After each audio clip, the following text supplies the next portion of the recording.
Hey guys, welcome to the podcast. We're here to recap the Bellator 276 and UFC Fight Night.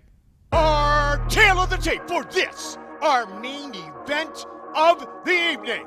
We introduce the champion, Chris, the West Side Strangler Brennan.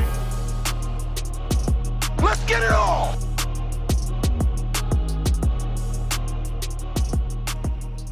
All right, first fight, J.J. Wilson and Ramadanov. That fight went sort of how I expected it to go, being, again, from Dagestan. In my opinion, J.J. had the better striking, and J.J. has better jiu-jitsu. But that was a sign of pure wrestling. You know, he was able to take him down. He was able to control him on the ground. He was able to stop his jiu-jitsu from happening. And that's been the problem with, I think Khabib fought guys with better striking and with better submission wrestling than him, or better jiu-jitsu than him, but they weren't able to apply it. And those guys over there working, they're so good at staying on top, staying out of trouble. I think the guy threw up one sub, JJ threw up one sub on him, and he was able to get out. But JJ's striking was great. He was pressuring him. He was walking right through everything. He did get hit once, and when he got hit clean, it sort of changed the duration, the way the fight was going to go after that. And that's when his takedowns started happening fairly easier. He didn't look like he had very good takedown defense. JJ didn't. JJ, okay. Yeah, and I'm sure he expected once he got taken down, he was just going to get busy with the jiu-jitsu. But that's the problem with if you play a bottom game in MMA, it's so difficult now because it's so much easier to just defend and stay on top and not get subbed. And he was throwing punches, defending. JJ, I think, needed to fight a little more to get up, and then as he's getting up, maybe start to set up a submission at that point, creating that space to set it up. But he was more content on trying to work from the bottom. And again, even as high level as he is, you can't just accept bottom and work, try to work from there. That's Wilson's first loss. Had he really faced anybody that was as high of a caliber as Ramadanov? So his last fight, he faced Pedro Carvalho and Cavillo, and I had said that's a huge step up for him. That's right. I remember and he came that. out and ran him over. He beat him handily. Yep. And I was like, wow. I didn't realize. I thought he was just a jiu-jitsu guy because he was claiming to have the best jiu-jitsu in the division. Right. But his striking looked really good in that fight. And then again, it looked good the other night. It looked great. His striking was crisp. He kind of throws a little wild, but he's pressure. So the more pressure you put on a guy that can wrestle, the easier it is for them to take you down. And when you said he was throwing wild, are they big windups? Is he just outside throwing big punches? Is he kind of shooting for the fences? No, I mean it's clean, but he is a little wide. He finished every combination with a head kick. Okay. He'd throw a combo and then throw a head Bang. kick, and throw a combo and throw a head kick. Was it always coming from the left? Yeah. Okay. And so it was a little bit not telegraphed, but after a while it becomes telegraphed, even if you're hiding it, because the same combo over and over again. He would kind of machine gun some punches and then throw a head kick. Got it. And he landed some, but after a while it got to be pretty obvious what was coming, and he stopped landing, and then the guy started landing on him. Well, in the previous podcast, you did pick Ramadanov by decision. You thought it'd go the distance. It did. Judges scored it 30-27, 29-28, and 29-28. So did you lean more towards 30-27, or do you think the 29-28 was a closer? So the 29-28 most likely was giving JJ the first round. Okay. And I think I gave him the first round because he did land strikes. He was the pressure. He did walk him down, and keep his back to the fence early on, and he was able to control that round. So I think because he didn't get taken down and dominated for very long on the ground in that round, he was able to win just out of pure striking. Awesome. What do you see next for Ramadanov? He's got this one under his belt. Yeah, I mean, his records was 17-4 now. 17-4 now. That's right. Yeah, so 17-4. That's at that point you're fighting anybody, right? Yeah. Like you get anybody in the division. I'm not sure if he was ranked. I don't know that he was, but I imagine he will be soon. And at that point, he'll start climbing the top 10 ladder. Awesome.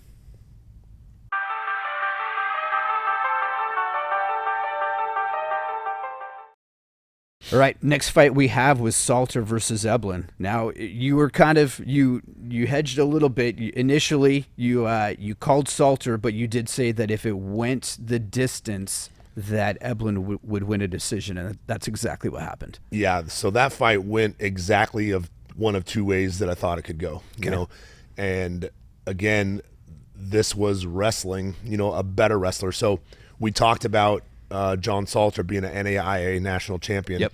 We talked about Eblin wrestling for Missouri, and he had gotten fourth at the Southern Scuffle. I think he was a Pac or a Big 10 or a Big 12 champ at one point, and had qualified for the NCAAs. So the difference between those two, they're about the same, right? Like he's a national champ in one, and he placed at another. That puts them sort of on the same level, and he was able to get the takedowns. He got every takedown. You know, he was able to stay on top. And again, here's a guy who was working off his back, you know, threw up an armbar triangle one time that was actually really good, looked like it was going to be tight, and then he just kind of shrugged it off and was able to keep striking and grind out a decision. And I knew if it went that route, he was going to win a decision. If he decided to wrestle, he was going to win, you know, a decision. And if he decided to strike or ended up on bottom, if he ended up on bottom at any time, I think Salter would have beat him just through jiu-jitsu, you know, at that point. But the way it went was, like I said, the same way Austin Vanderfort fights his teammate. You said Eblin tried to get in a triangle, and then he shrugged it off. Did he let go too early, do you think? Salter set up the triangle from the bottom. Okay. Yeah, he set up a triangle from the bottom and then switched to an armbar, and Eblin just kind of postured up and shrugged it off. And no, it wasn't too early. He didn't let go too early. Eblin got out. He got out. Yeah, and you know, it's the wrestling. I'll cover this again in a couple fights down the line here tonight, but if the wrestler wants to wrestle, it's just a much harder game to stop than the striker wants to knock you out, you know. And he pressured, and the more someone wants to knock you out, the closer they have to get to knock you out. Sure. And the closer they have to get to you, the closer you are to them to wrestle them. Okay. And that's why wrestling, in my opinion, dominates the sport if a wrestler will wrestle. You know, we have wrestlers that will fall in love with their power, you know, and they'll strike and knock people out or get beat, you know. But if they go out there and stick to a game plan to actually wrestle and win on the ground or ground and pound, they're going to win. You know, it's just the percentages are line up much better with the wrestler. Sure. It's harder to stop the takedown and knock someone out than it is to take someone down. Eblin now goes to 11-0. He's still undefeated. And again, we're talking about, you know, he's got 11 fights.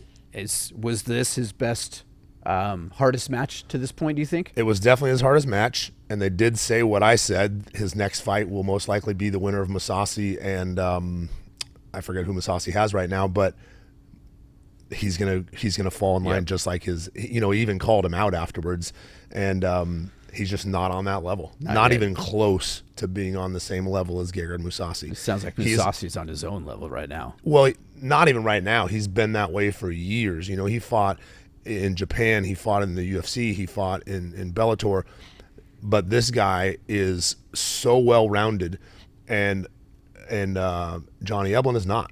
You know, he throws a big punch and then he wrestles, and he's just Gegard Mousasi is one of the hardest guys to take down that's not a wrestler, and he sprawled on Austin Vanderfort and like almost knocked him out on the sprawl and then TKO'd him 5 seconds later. Jeez. And so I just feel like he's too one-dimensional to offer any sort of threat to Gegard Mousasi, and it's going to be a 5-round fight. Yep.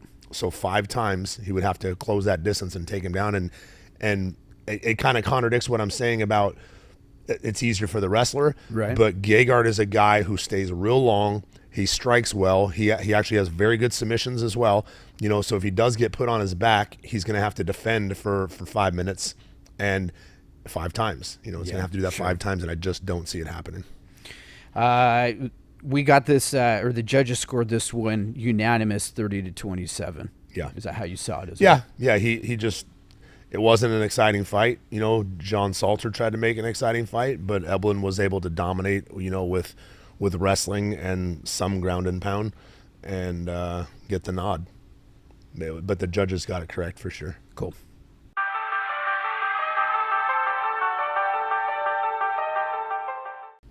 All right, moving on to the next fight. Phil Davis, Julius Angelikas.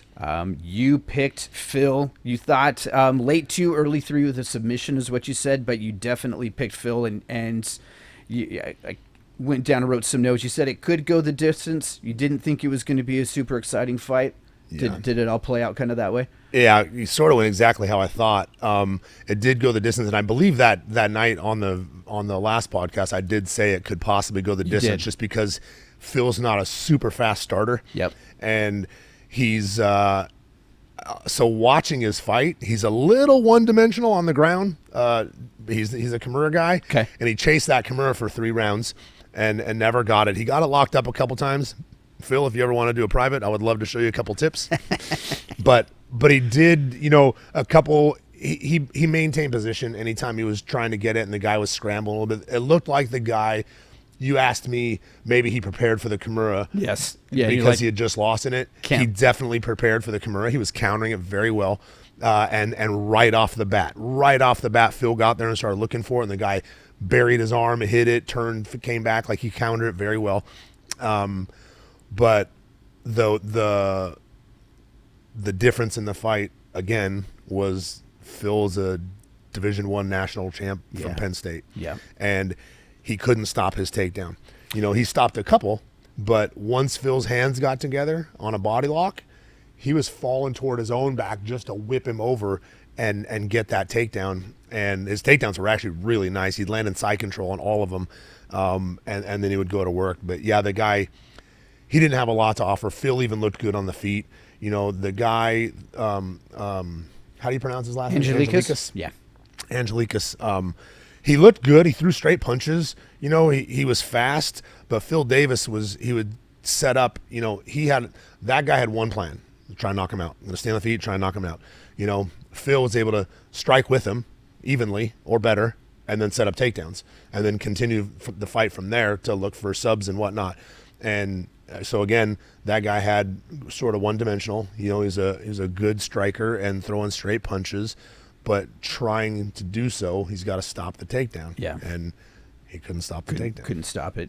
No. I wrote down a note here. You said it having it be 3 rounds might save Angelikas from getting finished. Right. Had it gone into the 4th or 5th, do you think that Phil had enough on him that he would have finished the fight? Yeah, I mean, it's hard to know. Yes and no. Like he did lock his hands up a couple times on the Kimura and get it locked, but he would keep it very straight out here. He could have switched to a straight arm Kimura right there, but then it would come back to here, and I feel like he knows he finishes it one way a lot wherever he trains, and there are just a few other ways to get that finish from the same position. He had a few other options that he could have gone to that he might not know. What's next for either of these fighters? What do you see coming for them? I mean, Phil's going to be right back in line for the belt. He's going to be he got taken out of the tournament, but he's got like he beat Yoel last. He beat this guy now, Angelikas. He's going to have maybe one more fight in between, and then he's going to end up fighting the winner most likely of the tournament. He'll probably for sure have to have one more fight in between, and then he'll fight the winner of who is it? Nemkov and the guy that came over from the UFC, I forget. But he's in the finals with him. Okay. And he's a stud. It's going to be a really tough fight for Nemkov. Okay. That's awesome. Corey Anderson. Corey okay. Anderson. Awesome.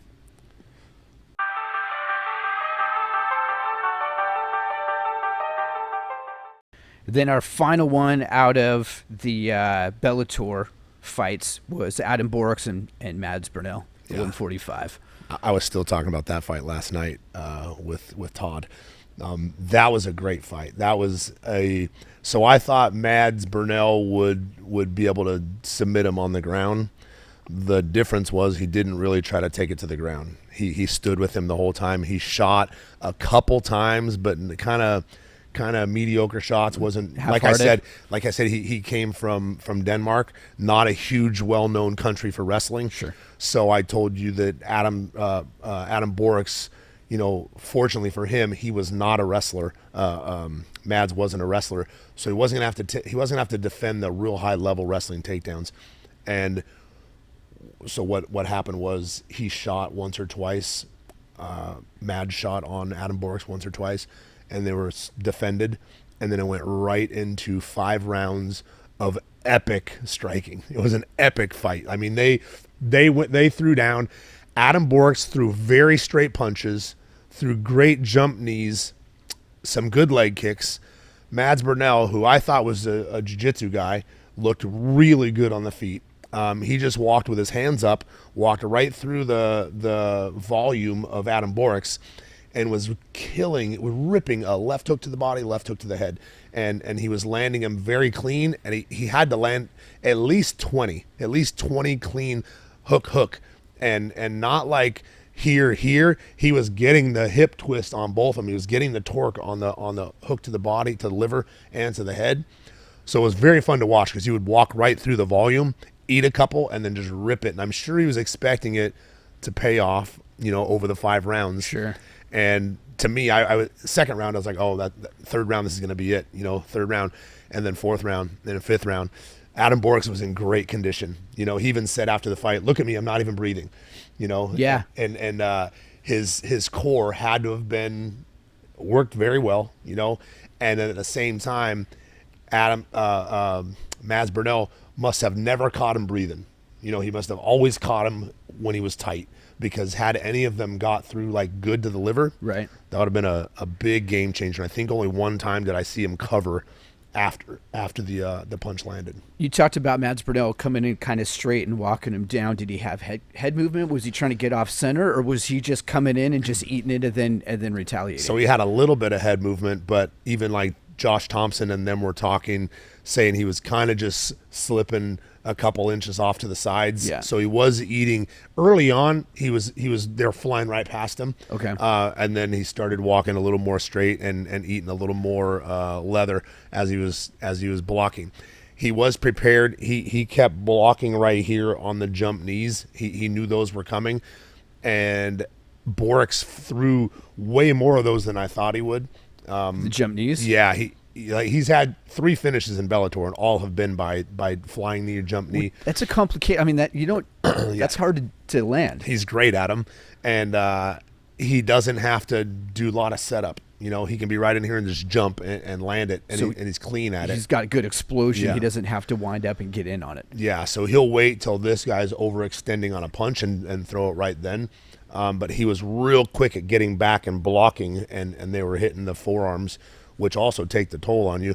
Yeah. But I don't know how many, but 3 to 5 pretty clean ones got through, and he just ate them and kept going. Yeah, his chin is very good. I started to question Adam Borix's power because he had landed so many punches, and in my opinion, Mads Burnell was landing the harder shots, just not the volume that Adam was throwing. So you talked about Mads Burnell eating, I think you said 3 to 5 jump knees. You talked about Borix eating 20 to 30 body shot with that double. I mean, it sounds like it was just a war. I mean, it was I think Mads Burnell won 1 round, maybe 2 on one judge's cards. Yeah, so one judge scored it 50-45. I'm assuming giving Adam all the 10-9s, and then the other 2 was 49-46. Okay. So they gave 1 round to Mads. Yeah, so every round, like I said, was close round. So even though Borix was winning the rounds, they were very close rounds. So the fight was close all the way through. It wasn't a blowout. Even though he was winning the rounds, he was winning like 10 to 9.5. Okay. It was a very close fight all the way through.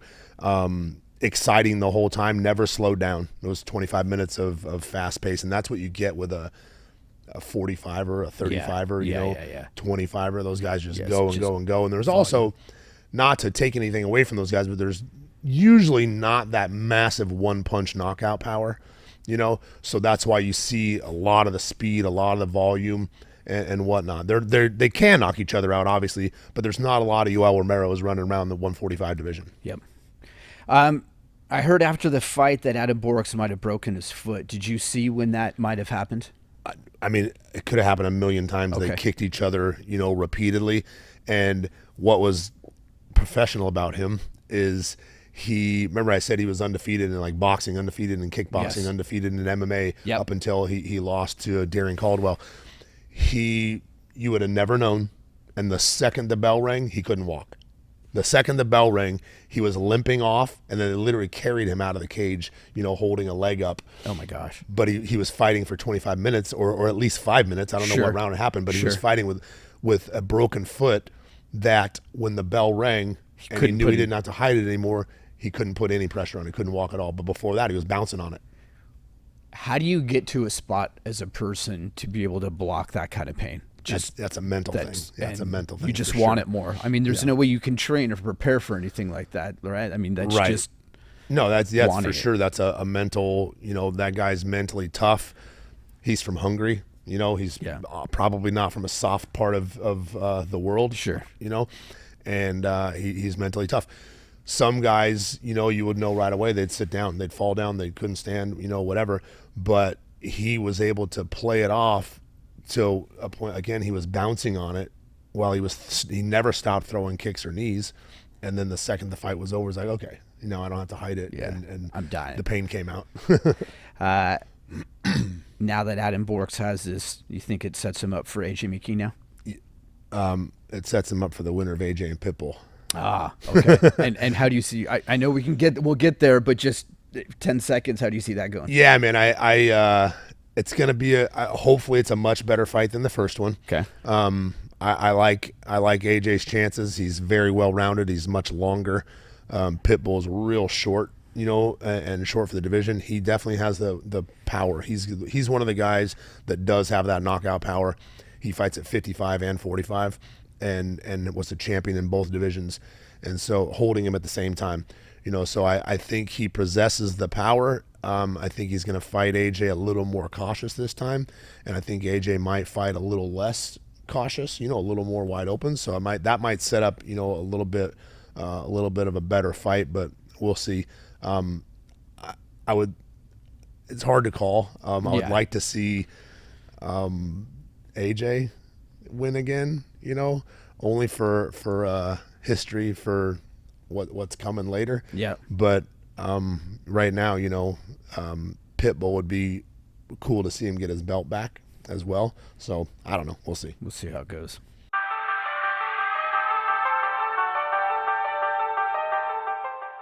So you want to talk about one punch power at the lighter weights? Let's talk about Song Yadong versus Marlon Moraes. Yeah. That was not a long fight. That was not even a close fight. No. Uriah Faber has been talking about this guy, saying he's the next guy. He's the future. What is it? Do you know what his record is?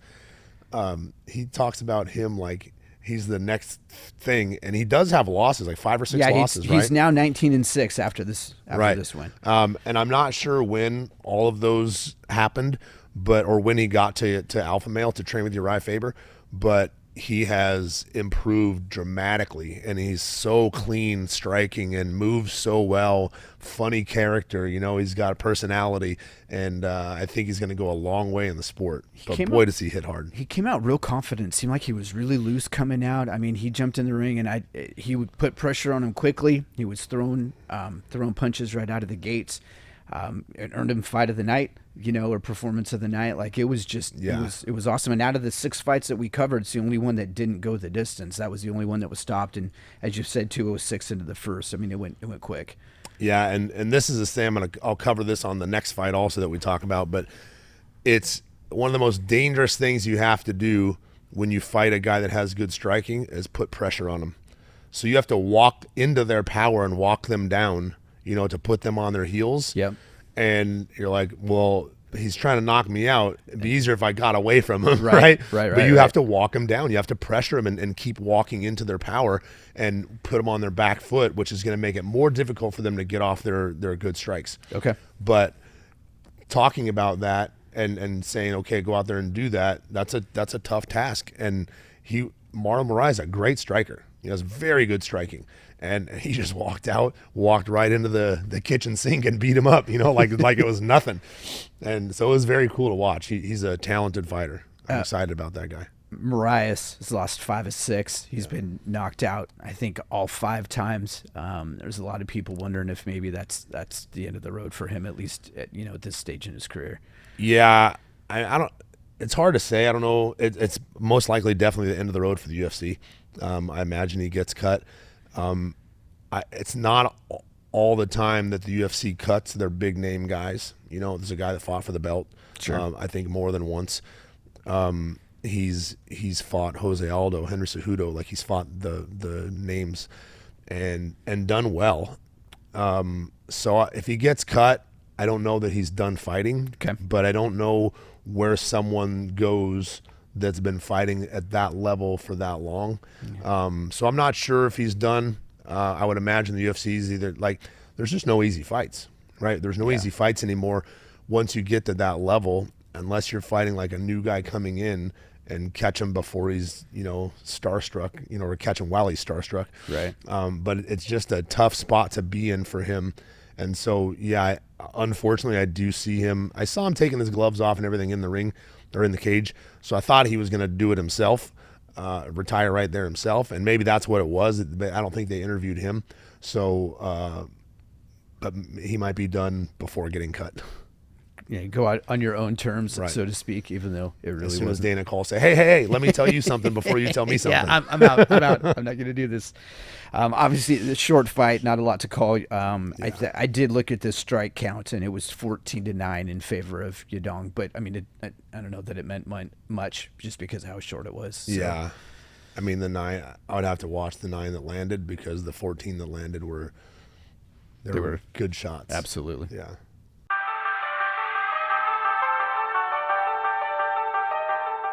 All right, and then our last fight, you talked a little bit about pressure. Santos and Ankalaev. Ankalaev felt like he was pressuring the whole time. He was walking Santos back. It looked like Ankalaev was straddling that circle almost the entire fight. Yep. So that's kind of the fight I was referring to when talking about Marlon Moraes and Song Yadong. Santos is one of the best strikers in the UFC, and a big guy, and you have to walk him down. So coach, you want me to walk into him while he's trying to strike me? And it's, yes, keep walking him down, keep him on his heels, keep him behind that black line. Once you put their foot behind that black line and you keep him there, that's why Tyron Woodley lost so many fights at the end of his career, because he fought his entire time walking the fence. Yeah. And that is the other guy. In the judge's eyes, that is the other guy pressuring you. Yep. You're being put there. Like, Tyron wouldn't even come out. They'd start the fight. He'd take 2 steps out and then back right up to it and fight along there like he had a game plan, but he wasn't finishing fights from there, and he wasn't the aggressor from there. Yeah. So you're losing. And so if you come out to the middle and then get walked back there and you stay there, you're not the aggressor. Your opponent's the aggressor. So the judges look at that. So even when Thiago Santos was landing shots, and he did land some good shots. He landed some hard shots. Ankalaev was, actually he dropped him at one point, didn't he? I think he did. Yeah, he did. I think he did. Dropped him at one point, and I was like, and he got on top of him, the round ended. Yes, but, it was the end of the second, I think, is when it was. Yeah. Yeah. And so, again, that's the risk you take walking into someone's strength. His strength is his striking and his power that he's finished multiple people with. Yep. And he stood right there, but he kept that foot behind the black line basically the entire fight. And had he stopped him, great. But since he didn't stop him, it was clear who the aggressor was. So right then you win that part of the fight. Yes. If there's the points for aggression and ring control, cage control, that's you. So that guy wins that part of the fight. Then he landed, head kicks. He landed a lot of punches. He landed 2 takedowns, I think, to the one. I don't know if it was a takedown, but it was a drop, right? He dropped him. No, it was a takedown. Ankalaev was 1 for 2 on takedowns, and Santos never even got an attempt on a takedown. Okay. According to the stat sheet. Yeah. He put him on his butt. Yes. That's what happened. Yeah. And how did the judges score that fight? 49-46, 49-46, and 48-47. That 48-47 kind of surprised. Yeah, he didn't win 2 rounds, but they most likely definitely gave him the round that he dropped him. Yeah. Like, even if you're losing that round, if you drop somebody with a strike, it's bigger than a takedown. So that's that's most likely how he squeezed out that round. I did 2 things that were of note to me. The first round, I think it was 3 minutes before there were any significant strikes at all. I mean, they were feeling each other out, a lot of head movement, a lot of hand movement, just kind of bobbing. There wasn't a lot for a long See the size period. of those guys? Yeah, I know. They're big. They're big. They know 205. Yeah, and there is one punch power there. Yeah, There's sure. one knee power, there's one kick power. They have all the power. Yep. And the technique to go behind it. And you're fighting 2 of the best strikers, one for sure. Yes. Not a lot of people knew too much about Ankalaev yet, except that he was very good and he had a lot of good knockouts. But you guys, they come out with against each other. Of course, you're going to be cautious at first, right? Yeah. You come out and just throw caution to the wind and just start slinging. At that gonna be a point, short fight. it's going to be a short fight. And it could be you. Yep. You could be the better guy and still get knocked out if you know, get by caught the wrong. right. Starts to try. So that's what they were feeling each other out, trying to see the distance, check range a little bit. Yep. And then once they found that, then it was pop. They went to work. The other thing that I noticed, I don't know if you saw Ankalaev's lead leg after the fight, both inside and outside, it got crushed. It was crushed in the 3rd round. Yeah, it started. Third round, I could it see got all welts pink. Pinks and welts. And by the 4th round, then you saw the broken blood vessels, and it was bruising up. And both the inside and the outside, Santos was landing some brutal kicks on him. He's a big kicker, man, and with a lot of power. For sure, he's having a hard time walking today. Oh yeah, I suspect he'll be having a hard time walking for a few days. Yeah. Just by way of statistics, Santos was total strikes was 81 out of 114. Significant strikes was 60 out of 138. And then if you look at the volume, Ankalaev had 191 throws and he landed 114 of them. So Ankalaev landed as many strikes as Santos threw. Right. I mean, that kind of tells you how the fights go. And then when you go significant, he threw 78, landed 55 of them, and then he had 1 out of 2 out of takedowns. So that's a very high percentage of strikes to land clean. Yeah.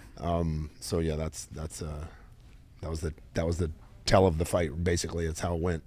I didn't get to catch the Bellator fights, but the UFC fights were great. We got one that was just lighted up quick and was done. We got a long grinding fight. It was an exciting night Saturday night. I had them both up at the same time. I was watching one on my phone, one on the TV, and then the UFC ended early. Okay. It ended probably by the main card of Bellator, so I was able to switch over and then watch that. But it was a good night of fights. Even though there was a lot of decisions, it was a good night of fights. Yep. There was actually an undercard fight on Bellator that I didn't cover that I just want to talk about real fast. Cody Law, he is a guy that's in Luke's division. He is a very good wrestler. I forget where he wrestled, but a college wrestler, and he is 6-0 now. But he's got hands. I believe he trains out of American Top Team. And the guy he fought was okay, but he's continued to impress me over the fight. So I want us to continue to talk about that guy because at some point, he'll be on the main card and be fighting bigger name guys, and we'll be talking about him. So not only does he have high level Division I wrestling, he's also a very good striker. And you said that's at 145. 145. Do you see that in Luke's future? They both have the same record. Yeah, they're both 5-0. Yeah, I'm at 6-0. 6-0. I Yeah. imagine at some point they will run into each other down the line for sure. That'll be exciting. Yeah, That'll be good. All right, guys, check back in a few days. I'm going to have my podcast up with Lucas, and then a couple days later, my old friend Todd Medina. So check back and go subscribe to the page. It is all over, just like that.